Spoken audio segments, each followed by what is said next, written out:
Thailand থেকে দিদার মুস্তফা। আমি একটি থাই ট্রেডিশনাল মেলায় আসলাম। এখানে সবই হাতে বানানো, খুবই সুন্দর। এগুলো গাছ বাঁশ দিয়ে তৈরি।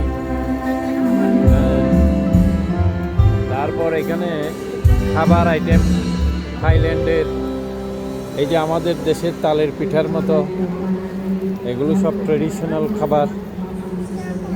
থাই ফুড, আভোকাডো, জুস, সব হাতে বানানো এদের নাস্তা, পিঠা, পায়েস।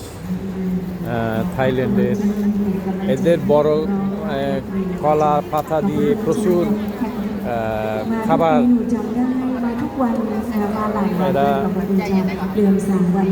বানিয়ে থাকে। এই যে কলা পাতা দিয়ে বিভিন্ন ধরনের খাবার থাইরা নিচ্ছে এদিকে মেলায়।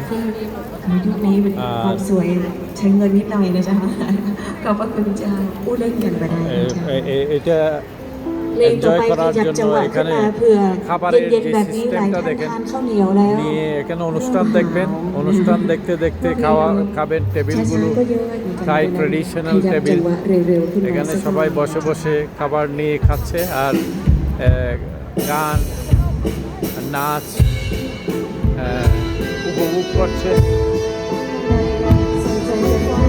এটি এখন সিকন স্কোয়ারে গ্রাউন্ড ফ্লোরে চলতেছে। যারা ব্যাংককে আছেন তারা এটা দেখে যেতে পারেন। থাই ট্রেডিশনাল ফুড এখানে সব। Hello, how are you? সবাই দিমাই তখনকার সুন্দরী, দুইজন সুন্দরী খাবার বিক্রি করতেছে। বাংলাদেশ কাপ